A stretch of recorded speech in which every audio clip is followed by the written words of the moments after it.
Antusias lagi saudara. Shalom. Saudara diberkati, amin.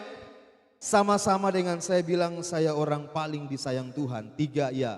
Saya orang yang paling disayang Tuhan. Sekali lagi. Saya orang yang paling disayang Tuhan. Puji Tuhan. Saudara, kalau bicara tentang nilai, tentu kita mau nilainya bagus, begitu kan?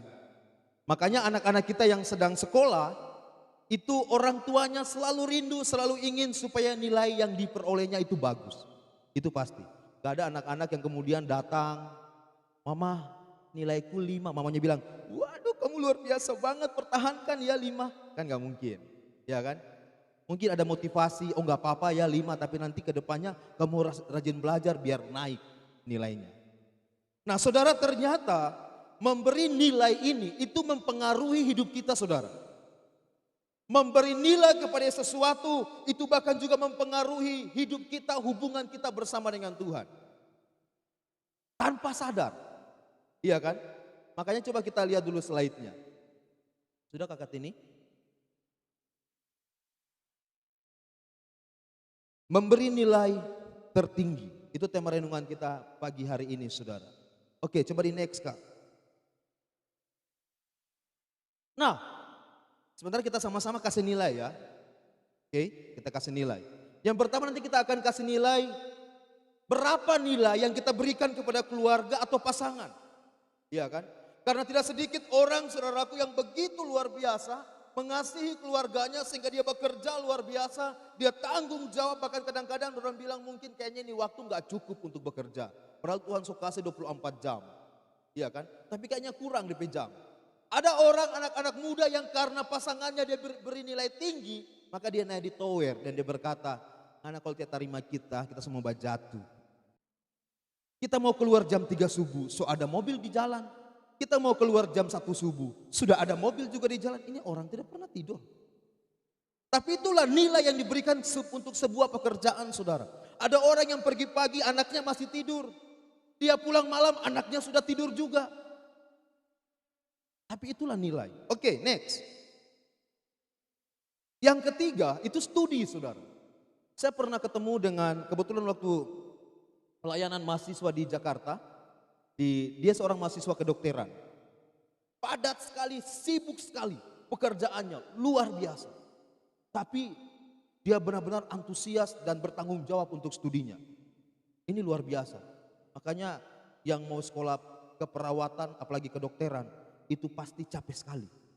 Tapi itulah nilai yang akan diberikan. Kemudian yang keempat, ada pelayanan saudara. Nilai berapa yang kita mau kasih untuk pelayanan? Iya kan? Kita cepat saja. Next. Harta. Ada orang yang kemudian jual Yesus karena harta. Ada orang kemudian meninggalkan imannya saudaraku karena dia berikan nilai yang sangat tinggi buat hartanya sehingga Yesus nilainya kecil. Dia berani tinggalkan Tuhan karena jabatan. Oke, yang terakhir. Untuk Yesus, tak diedit nanti itu ya, kurang S. Untuk Tuhan Yesus Kristus, berapa nilai yang kita mau berikan? Kenapa saudara? Ini perlu kita catat, kita perhatikan. Karena nilai yang akan kita berikan kepada poin-poin tadi, itu akan mempengaruhi hubungan kita bersama dengan Tuhan. Tanpa kita sadar. Tanpa kita sadar. Untuk pasangan berapa nilainya? Ayo, orang kasih nilai ini. Ayo, yang belum ada pasangannya atau yang semeninggal, kita mau kasih nilai berapa? Iya kan? Maaf, ini pertanyaan buat yang ada pasangannya ya. Berapa? 80. Satu kali. Oh bukan ya, saya pikir balelang. Oke, untuk pasangan terang kasih nilai 80. Oke. Pokoknya siapa yang jawab itu yang saya taruh di sini. 80. Pekerjaan berapa? 100. Mate. Studi. Ayo anak-anak muda yang masih sekolah, masih kuliah. 12,5. Ayo. 90. Oke. Pelayanan. Ayo para majelis. Pelayanan, kok ada pelala bino, so itu saja. So capek dari satu hari, jadi dia sisa-sisa. Ayo, pelayanan berapa? Majelis. Oh, memang Pak Kostor memang terbaik memang. 95. Pokoknya mana yang saya dengar itu yang saya tulis ya. Harta. Kekayaan, pangkat, jabatan. Orang kasih nilai berapa? 100. Ada yang bilang, saya dengar ya. Sampai talinga ini agak tajam. 90 atau 100? 90 ya. 90 atau 100. Yesus Kristus 100. Iya kan? Oke. Saudara terang suka senilai. Yang pertama untuk keluarga disepakati walaupun cuma satu orang yang dapat dengar. 80 untuk pekerjaan, 100 untuk studi, 90 pelayanan, 95 harta itu 90, ada yang bilang 100. Yesus Kristus 100. Betul. Amin sajalah. Iya kan? Nah, saudaraku, ini akan mempengaruhi hubungan kita dengan Tuhan. Tanpa sadar ketika saudara taruh yang 100 untuk pekerjaan, yang 100 untuk harta, yang 95 untuk pelayanan, maka itulah hidup kita, saudaraku, sehari-hari. Loh, kalau dia bilang 100 atau 80 untuk pasangannya, maka dia berikan nilai perhatiannya, tanggung jawabnya 80 untuk pasangannya. Tanpa sadar. Tapi kalau dia bilang 100 untuk pekerjaan, maka hidupnya satu hari itu, saudaraku, dia akan orientasi sepenuhnya untuk pekerjaan. Itu pasti. Sampai kadang-kadang saya lupa pelayanan. Padahal Kristus tadi katanya 100, pelayanan 95. Tanpa sadar. Ada orang yang karena dia sayang pasangannya, oke, 100 mungkin. Makanya saya percaya kalau orang yang kemudian dengan bodohnya dia bunuh diri karena pasangannya, itu karena nilai tertinggi dalam hidupnya adalah pasangannya. Bukan Kristus. Karena kalau Kristus yang 100, saudaraku, maka apapun yang lain, dia tetap kasih nilai yang sama. Kenapa? Karena yang utama adalah Kristus. Dan Kristus inilah yang akan mengalir untuk kita memberi nilai kepada yang lain. Yang muda-muda, waktu bangun pagi yang dicari apa? Ayo Kakak Fira. HP, nilainya berapa berarti? 100. Karena yang dicari HP, bukan Tuhan Yesus. Betul ya? Siapa yang bangun dulu atau handphone dulu? Handphone tuh nilai tertingginya handphone, harta. Tapi orang bilang Kristus, pelayanan. Iya kan? Karena waktu orang bangun pagi, apa yang orang cari itulah nilai, saudaraku. Sebelum orang tidur, saudaraku, nilai tertinggi itu apa? Ada orang yang sambil main handphone tak tidur. So lupa sambayang. Tapi dibilang nilai tertinggi Yesus 100. Gak mungkin. Di mana hartamu berada, di situ hatimu. Makanya nilai tertinggi kita, saudaraku, itu apa? Rasul Paulus bilang, Galatia 3, 7 sampai 11. Galatia 3 ayat 7 sampai 11. Demikian firman Tuhan, kita baca bergantian. Saya ayat 7, Bapak Ibu Saudara diberkati, baca ayat 8, demikian seterusnya. Ayat 7 demikian firman Tuhan, tetapi apa yang dahulu merupakan keuntungan bagiku, sekarang kuanggap rugi karena Kristus. Kita ulang ayat 8 Bapak Ibu Saudara. 3 ya.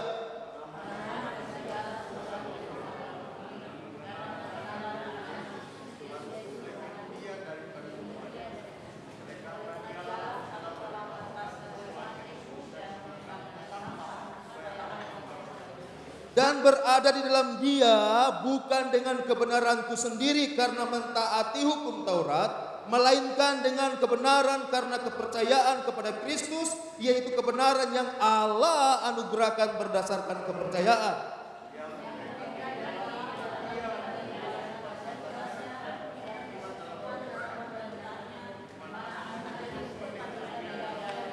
Supaya aku akhirnya beroleh kebangkitan dari antara orang mati. Ini kata kuncinya saudaraku. Ini rahasianya. Bagaimana kita bisa memberikan nilai tertinggi untuk Kristus. Tidak ada alasan lain. Tidak ada jawaban lain. Cuma satu. Kalau pribadi itu saudaraku mengalami perjumpaan pribadi bersama dengan Tuhan. Katakan amin. Cuma itu. Kita nggak bisa cuma bilang oke, saya kasih 100 ya buat Tuhan Yesus. Tidak bisa. Paulus waktu itu nilai tertingginya dia seorang agamawi saudaraku. Dia mengerjakan segala sesuatu berdasarkan hukum Taurat dan nilainya plus, baik dan sangat baik. Tidak bercacat, dia jelaskan. Karena semua tradisi dia lakukan dengan benar, dengan baik. Dia disunat sesuai dengan tradisi Yahudi. Sempurna. Dia baik. Tapi Alkitab bilang, saudaraku, Paulus katakan semuanya kuanggap sampah. Kenapa? Karena pengenalan Kristus ternyata itu yang terutama. Dan Paulus bilang bukan aku yang tangkap Kristus, tapi Kristus yang menangkap aku. Itu luar biasa saudara. Sehingga kerinduannya Paulus saudaraku cuma mau mengenal bahwa keselamatan bukan karena apa yang saudara bikin. Bukan karena saudara seorang pelayan Tuhan. Bukan karena saudara seorang majelis kemudian saudara diselamatkan.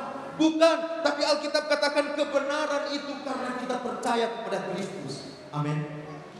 Sehingga yang untung-untung dulu kita anggap rugi. Artinya bukan kemudian Paulus kemudian dia berubah bagaimana, bukan saudaraku. Tapi orientasi hidupnya itu adalah Kristus. Dia tetap bekerja, dia tetap melayani, tapi dirubah pemikirannya. Bahwa kalau dulu dia mengerjakan supaya, tapi hari itu ketika dia terima Yesus, dia mengerjakan karena saya melayani, karena Kristus sudah menyelamatkan. Saya melakukan tanggung jawab pada keluarga karena Kristus sudah menyelamatkan saya. Saya bangun hubungan bagus dengan orang lain karena Kristus sudah menyelamatkan saya. Saya sungguh-sungguh tanggung jawab dengan harta yang Tuhan percayakan karena Kristus adalah hartaku.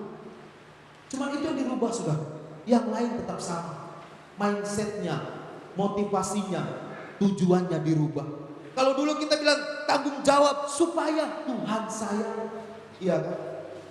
Kasih persembahan yang baik supaya dilipat gandakan, kan begitu. Kasih 5.000 kita percaya nanti dapat 10.000. Yang kasih perpuluhan 2 juta dia percaya nanti jadi 4 juta. Pikir ini orang pergi di pasula-pasula, ayo 2 juta lipat gandakan 4 juta. Tuhan bukan kayak gitu saudara. Jadi waktu Paulus mengerti kebenaran saudaraku, dia bilang apa? Yang ku kehendaki cuma mengenal pribadinya. Karena semakin kita kenal Tuhan, kita semakin tahu bagaimana caranya saya berhubungan dengan orang lain. Ketika saya kenal pribadinya Tuhan, saya akan tahu bagaimana sikap saya kepada pemimpin. Ketika saya mengenal Tuhan, saya akan tahu saya sebagai anak sekolah, tanggung jawab saya bagaimana ketika mengenal Tuhan. Ketika saya mengenal Tuhan, ketika Tuhan percayakan saya pelayanan, bagaimana sikap saya kepada pelayanan. Ketika saya mengenal Tuhan dan saya punya pasangan, bagaimana sikap saya kepada pasangan, kepada anak. Itu kita dapat ketika kita mengenal Tuhan. Setelah kita alami Tuhan, maka Tuhan akan menyatakan seperti apa kita akan beraktivitas. Dan itu akan mengalir. Makanya buah roh itu, dulu saya berpikir begini, buah roh. Ada buah roh 1. Hari ini saya baru bisa lakukan kasih. Hari ini saya baru bisa lakukan sukacita. Yang kesabaran belum. Buah roh bukan begitu saudara. Buah roh itu satu paket. Tidak bisa dicicil. Hari ini kamu kasih dulu ya, besok kamu bawa buah lagi.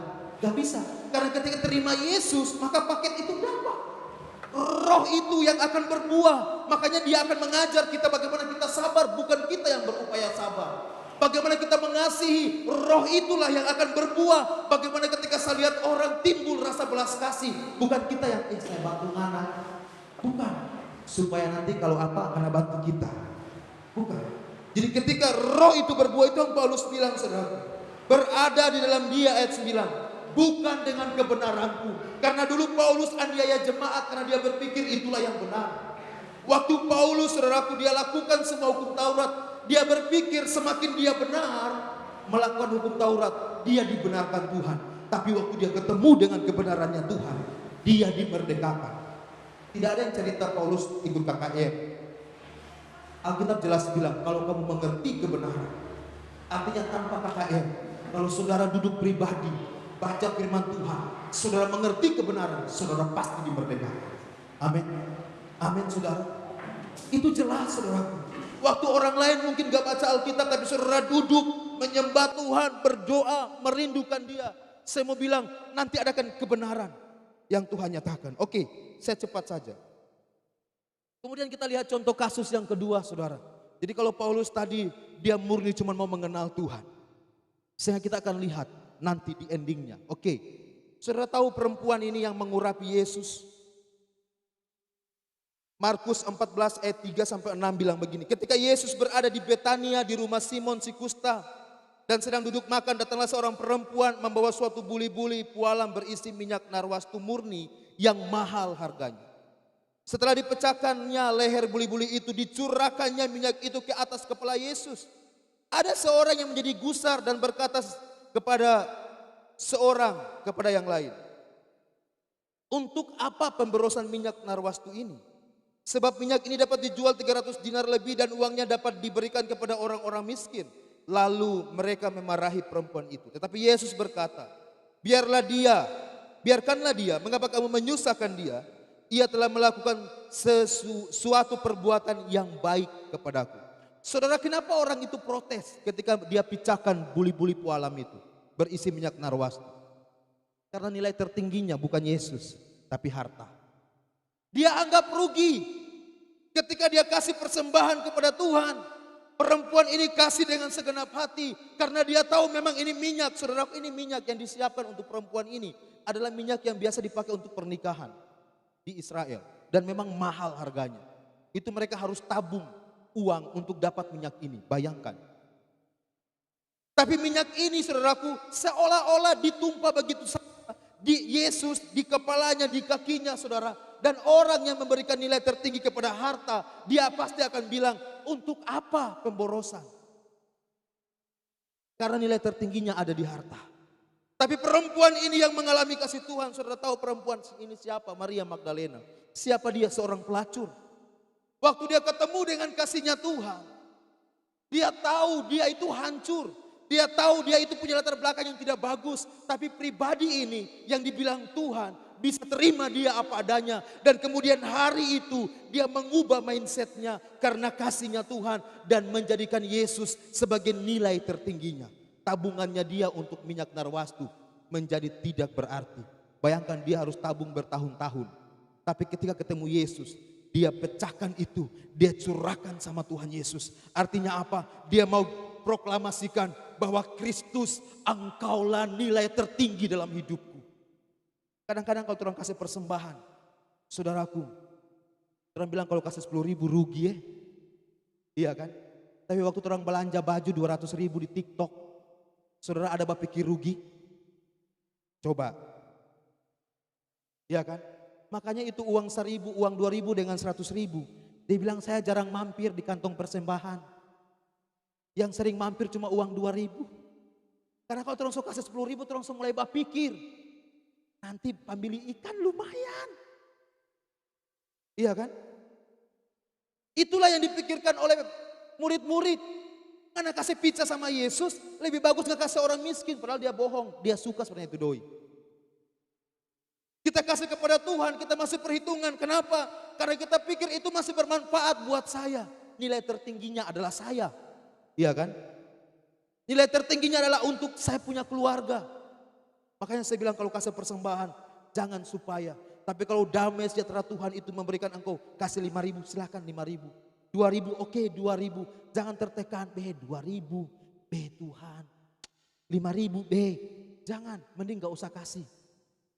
Tapi ketika engkau kasih 2.000 tapi sukacita, puji Tuhan, Tuhan senang. Daripada 10.000 kelihatan. Padahal supaya orang lihat, wih 10.000. Kalau 2.000 disambunyi baik-baik. Kalau boleh jangan kelihatan di ujung-ujung. Ditaruh agak dalam. Tapi kalau 50, 20. Nggak jadi kasih-kasih bunyi.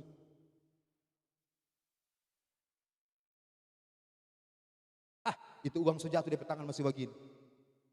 Supaya orang lihat, wah. Perempuan ini ketika dia alami perjumpaan dengan Tuhan. yang berharga dalam hidupnya menjadi tidak berharga, saudara. Itu luar biasa.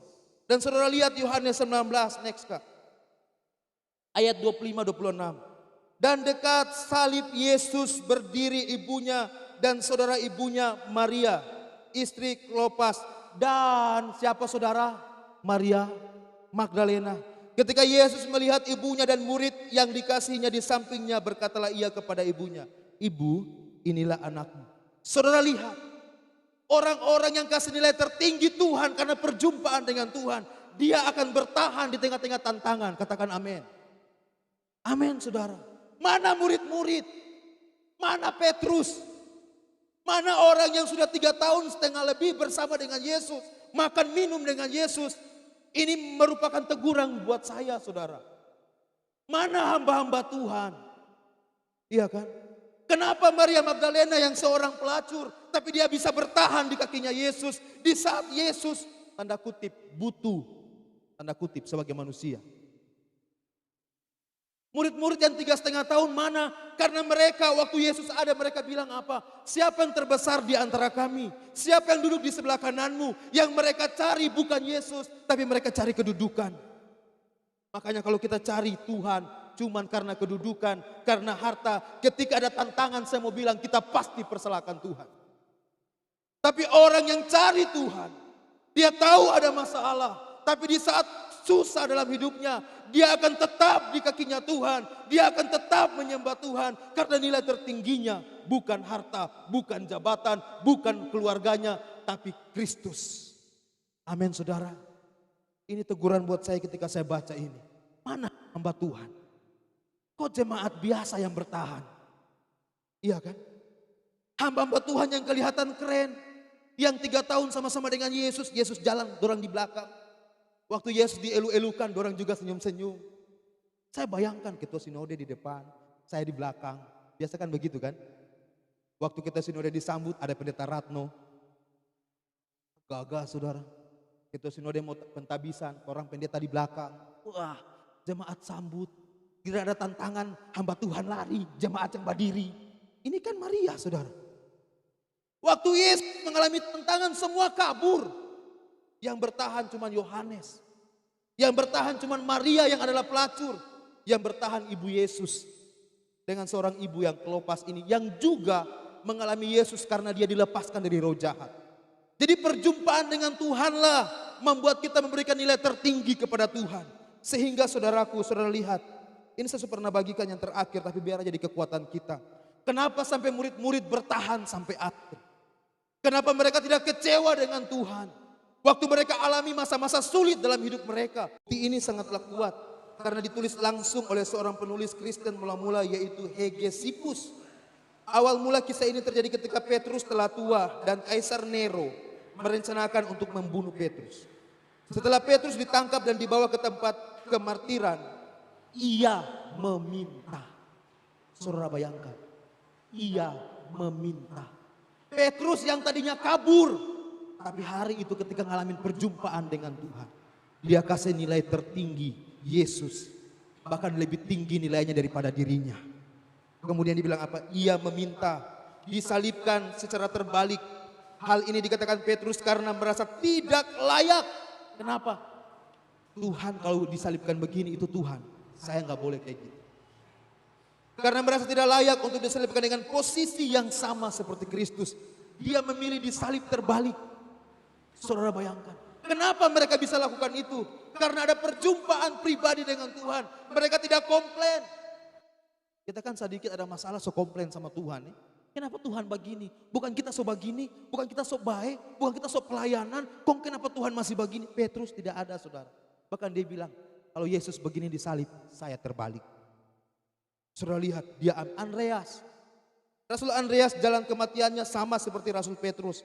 Namun ia disalibkan berbentuk X. Kalau Petrus terbalik, Andreas dibentuk X. X. Awal mula kematiannya adalah ketika ia memberitakan firman Tuhan kepada bangsa-bangsa di Asia. Sebelum Andreas meninggal, ia disiksa oleh 7 tentara dan kemudian diikat dan disalibkan. Salah satu anak murid dari Rasul Andreas mengatakan bahwa kematian Rasul Andreas dengan cara disalibkan adalah cita-citanya pada saat masih hidup. Coba bayangkan, ini orang gila semua ini. Tapi karena Kristus, mereka memberikan Kristus nilai tertinggi. Sehingga mati pun orang cita-cita disalib. Ya ampun, orang kan kalau boleh mati baik-baik, iya kan? Kalau boleh, kalau mati itu tidak menyusahkan orang. Pas tidur sote bangun-bangun. Jangan mati penyakit, jangan mati kekeringan, jangan. Tapi Andreas, dia bilang cita-cita saya mati disalib bentuk X. Orang cita-citaku pengen jadi presiden, ya kan? Dia cita-citanya mati terbalik, disalib bentuk X. Ini kan di luar nalar, tapi bisa terjadi karena Kristus. Dan mereka ketika alami ini, nanti ada saudaraku ya. Hal ini karena bisa langsung merasakan sakitnya disiksa sama seperti Yesus. Bahkan detik-detik kematiannya Andreas selalu memohon ampun kepada orang-orang yang telah menyiksa dan membunuh dirinya. Bayangkan, sota salib X, ini dipaku saudara. Orang baru kena martelu saja, coba biru-biru satu hari kan. Dia dipaku, disiksa lagi. Makanya ayo kita merenungkan saudara. Kalau masalah kecil orang sowo marah-marah Tuhan, lihat murid-murid ini. Yang ketiga Bartolomeus. Bartolomeus adalah rasul yang memberitakan Injil sampai pada negara-negara di benua Asia seperti Turki dan India. Kemudian ia banyak juga menerjemahkan Injil Matius ke dalam bahasa India Timur.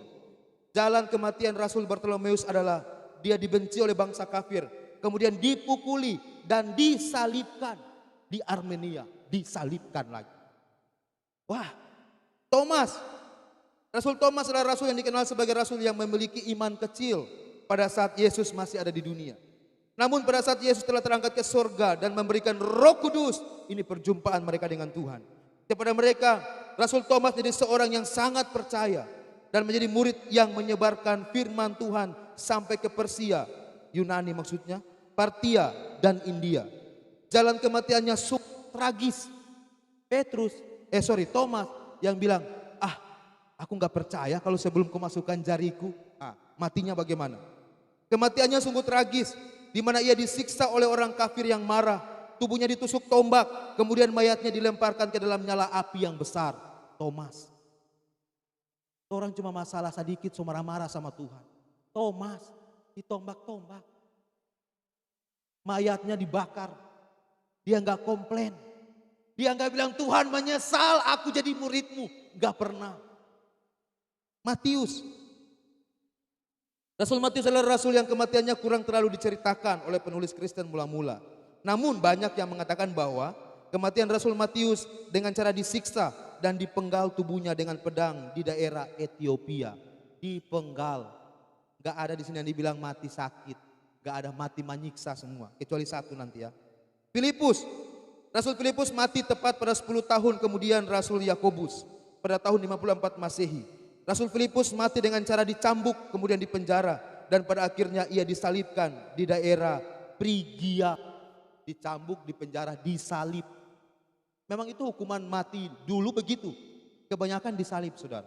Orang kan kalau di Indonesia ditembak mati lah. Kira-kira begitu. Kalau dulu itu di sana disalib. Nah, Yohanes di Efesus dan dibawa ke Roma kemudian dilemparkan ke tempat penggorengan yang diisi minyak mendidih. Saudara pikir enak ini? Pak goreng ikan saja.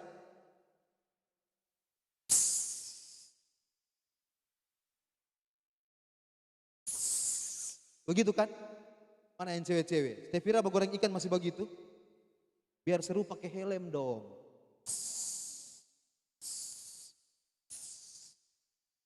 Nah, Yohanes minyak mendidih, dia dikasih masuk di dalam.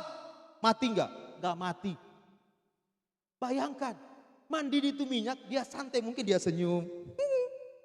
Ini kan, saya waktu baca ini baru saya bayangkan. Minyak mendidih.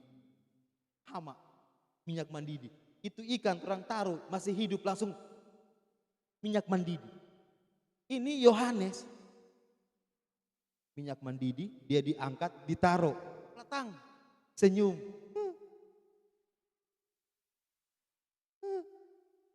Wah ini luar biasa ini. Tuhan masih memakainya. Karena ini mujizat ya. Kenapa dia nggak mati? Karena dia harus di Pulau Patmos. Tuhan masih memakainya untuk misi pelayanan. Setelah kejadian tersebut kemudian ia dilepaskan dan dibuang ke Pulau Patmos. Ini orang dibunuh tidak bisa dibuang Judia. Setelah berada di Pulau Patmos tersebut ia menulis kitab Wahyu. Kita baru tahu kenapa dia tidak mati waktu itu ya. Dan pada tahun 98 Masehi ia meninggal. Itu Yohanes, murid yang dikasih. Yakobus, oke saya cepat ya. Yakobus merupakan satu murid yang paling setia dalam mengikuti Yesus dalam misi pelayanan. Ia juga sempat menjadi pemimpin gereja di Yerusalem. Memang kisah kematiannya tidak diketahui secara pasti, namun Hegisippus yang merupakan penulis Kristen awal menjelaskan bahwa jalan kematian Yakobus adalah ia dilemparkan dari menara Bait Allah pada tahun 66 Masehi. Bayangkan, itu petinggi di atas, dia dikasih jatuh ke bawah, mati dia di bawah. Tidak ada yang enak saudaraku. Simon, setelah Yesus terangkat ke surga, ia menjadi salah satu murid pemberani. Hal ini dibuktikan dengan misi pelayanannya yang sampai pada daerah Mauritania, Afrika dan juga Britania. Fakta menjelaskan akhir kehidupannya dengan cara disalibkan pada tahun 74 Masehi. Tadeus alias Yudas, saudara Yakobus, tidaklah terlalu banyak diceritakan dalam Alkitab. Jalan kematiannya seperti sahabat-sahabat lainnya, di mana ia disalibkan di Edesa, kota Kubo, Mesopotamia tahun 72 Masehi. Oke, Yakobus anak Zebedeus. Yakobus anak Zebedeus yang merupakan kakak Rasul Yohanes, merupakan murid pertama yang dipanggil Yesus untuk menjadi muridnya. Ia adalah rasul pertama yang menjadi mati martir.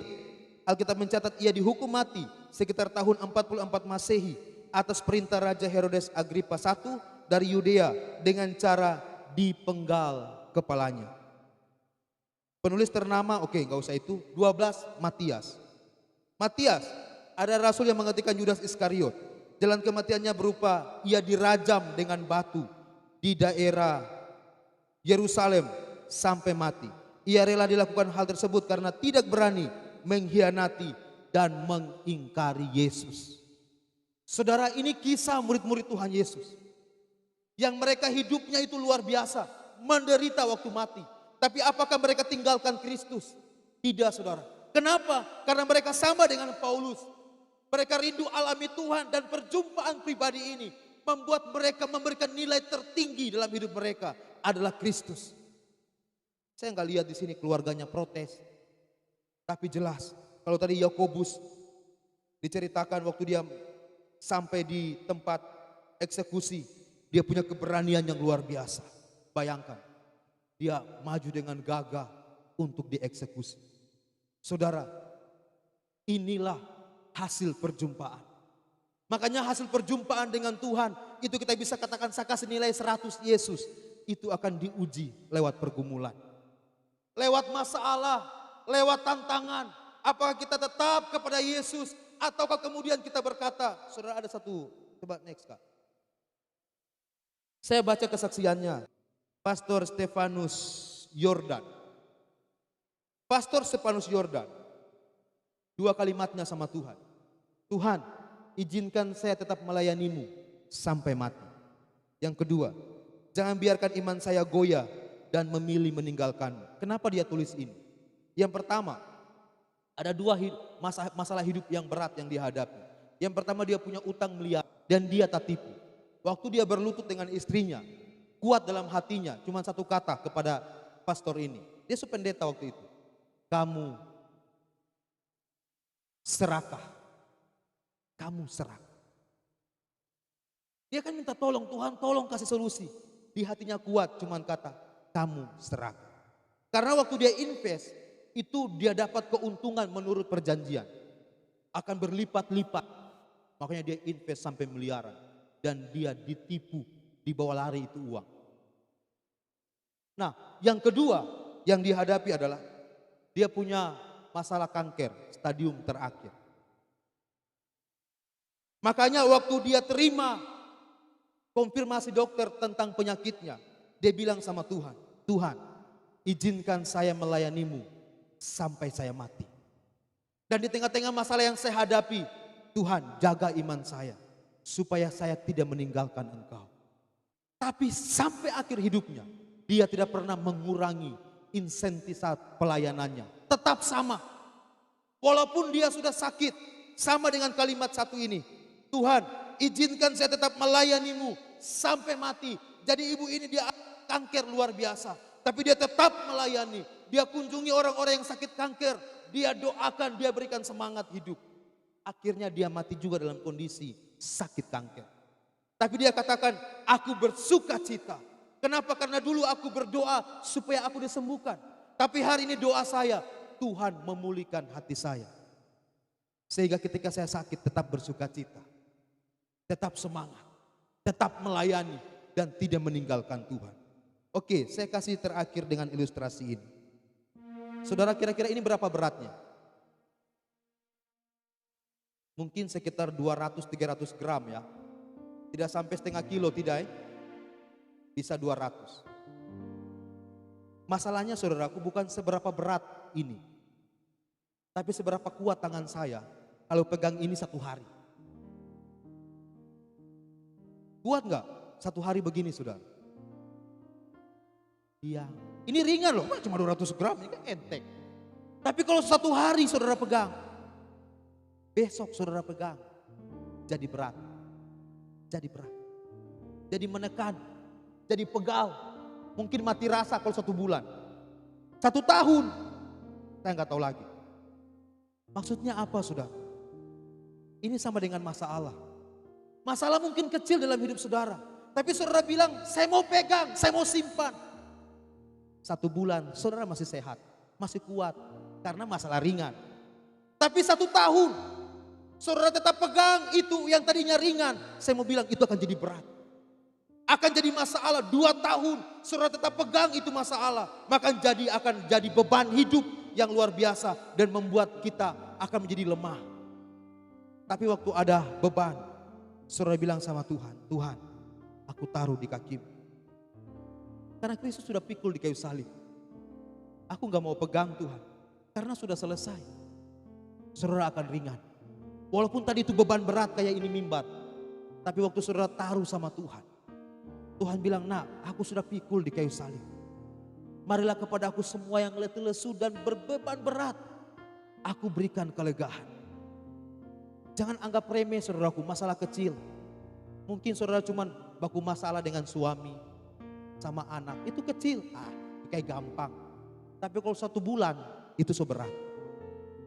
So bisa bikin sakit. So bisa bikin muka jelek. Padahal dia cantik. Orang lihat kayak mau muntah. Kenapa? Karena masalah. Simpan sama Tuhan. Hari ini mari saudara. Saya bukan bilang saya sudah baik, tidak. Makanya tadi saya bilang, kadang-kadang sebagai hamba Tuhan, jemaat lebih kuat loh. Kenapa? Karena yang bilang kita kuat bukan kamu pelayanan apa, bukan. Oh statusmu kamu pendeta, kamu kuat, bukan. Yang bisa bikin kita kuat, siapa di antara kita yang punya perjumpaan dengan Tuhan, dia akan bertahan. Hanya itu, tidak mengenal status jabatan. Ini cuman yang dikasih oleh dunia, pendeta, organisasi. Tapi kualitas ini akan diuji lewat pergumulan. Lewat masalah, lewat tantangan, di situ akan diuji. Saya kasih nilai berapa sama Tuhan? Di situ akan teruji. Ketika kau merasa sakit, ketika kau merasa tidak diperhatikan, ketika kau merasa ditinggalkan, maka di situ ujian terhadap nilai yang akan engkau berikan. Apakah Yesus 100 atau malah Yesus nggak ada artinya? Tuhan memberkati kita semua. Amin.